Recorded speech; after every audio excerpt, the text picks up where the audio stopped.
everyone, welcome back to Encyclopedia Brown.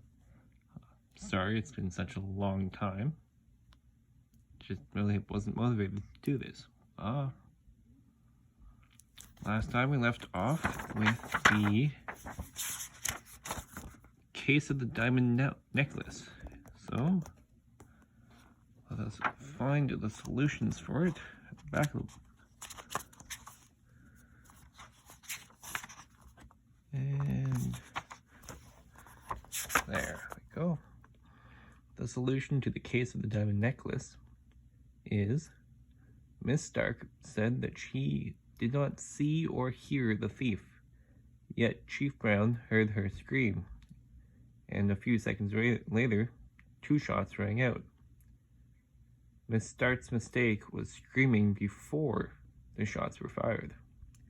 If she had not seen or heard anyone, she would have had no reason to be frightened. Only after the shots had been fired would she have screamed.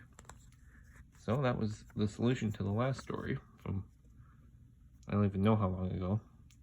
And the story for this time is the case of the knife in the watermelon, which should be, sorry for how messy this will probably look. There we go. Right there. The case of the knife in the watermelon. Mr. Patch was the first grown-up to come into the Brown Detective Agency. He was carrying a watermelon. Mr. Patch owned a grocery store. He'd showed the watermelon to Encyclopedia.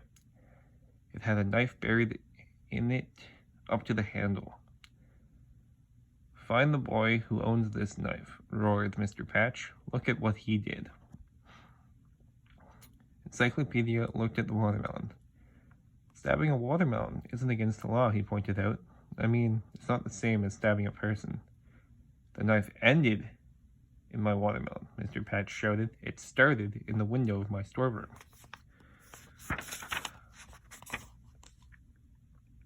"Someone used the knife to break into your storeroom and to open my money box," cried Mr. Patch. "How much was stolen?" asked Encyclopedia. "The thief didn't have time to take anything," said Mr. Patch in a calmer voice. "He heard me coming and he got scared. When he started to run, he tripped and fell. His knife plunged into this watermelon. He didn't have time to pull it out." Mr. Patch shook his head. "No, but I did see he had the letter L on the back of his jacket. That means he's a lion, a member of the boys' club on Woodburn Avenue," said Encyclopedia. "A real lead." The private detective stepped closer to the watermelon. The knife had plunged into it so deeply so that only the carved wood handle showed above the green skin. Mr. Patch laid 25 cents on the petrol tin. "Find the owner of this knife, quick." "I'm sorry, Encyclopedia.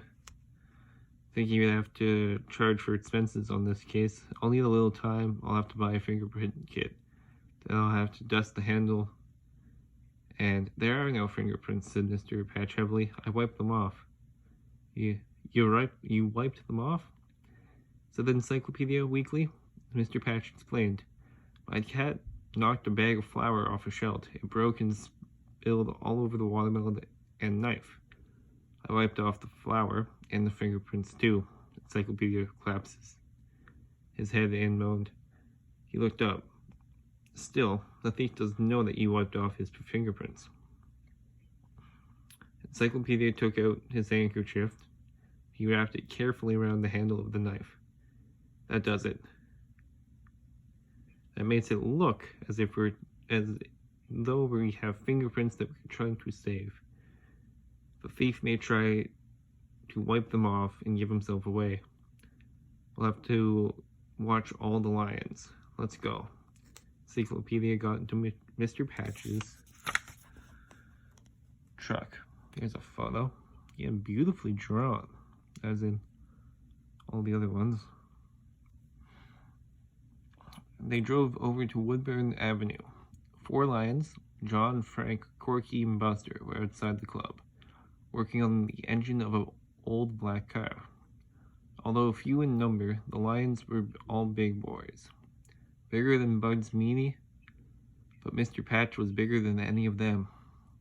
He had strong hands and big arms, so the lions listened when the encyclopedia spoke.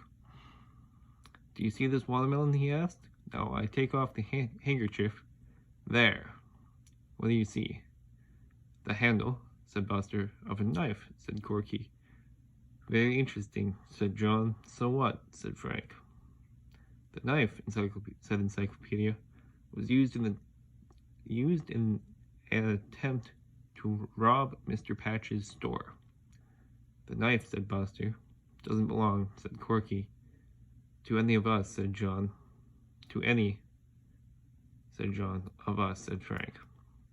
"Maybe not, but the police will probably take your fingerprints," said Encyclopedia. "If the guilty boy steps forward.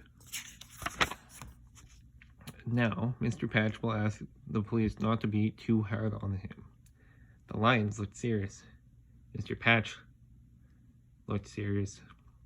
The only boy detective in the state looked serious.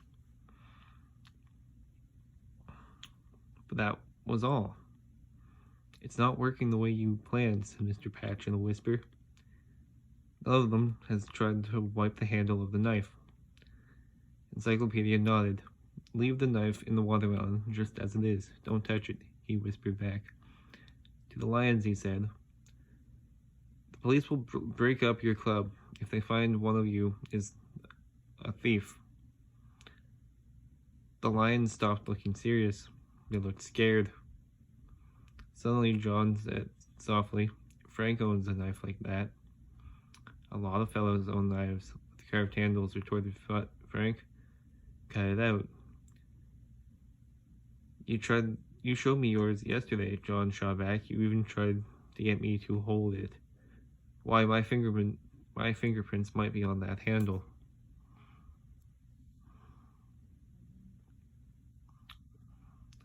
"It's not the same knife," said Frank, "so quit worrying."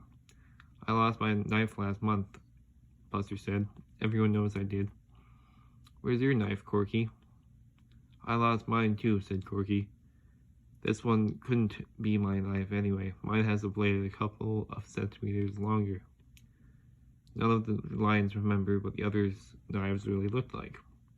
They began to argue loudly. Each boy tried to put himself in the clear. "Too bad," muttered Patch. "They're all scared and fighting among themselves, but none of them has tried to touch the knife. None of them has touched the knife to try and get rid of the fingerprints. Your plan didn't work." "Yes, it did," said Encyclopedia. "I know whose knife it is." "How did he know?" "Well, seeing as how I'm not going to be doing any more of the encyclopedias, unless, I don't know, this one does well, or I'm asked to do this one again, I'll just give the answer to this one with this video. And here it is. The solution to the case of the knife in the watermelon is, as Mr. Patch said, none of the lions touched the knife, so the blade was buried in the watermelon all the time the lions were looking at it. In other words, none of the lions could see how long the blade of the knife was, but Corky said his knife had a blade that was 2 centimeters longer than the one in the watermelon, that was his mistake. He could not have known how long the blade was unless he'd seen it before. The knife belonged to Corky. Well, farewell, do the YouTube stuff, and I'll probably be uploading another video today with the first chapters of this book, Pacific Vortex. Look out for that. The cover is not in good condition, but the book is still a good story. I believe it was written sometime long ago. Back in 82 was when the original copyright was. Beautiful old book. And I hope you all enjoy it. So, yeah, do the YouTube stuff. If If you want, you can read the back of that. I'll leave it up for a few seconds. And I'll see you soon. Toodles.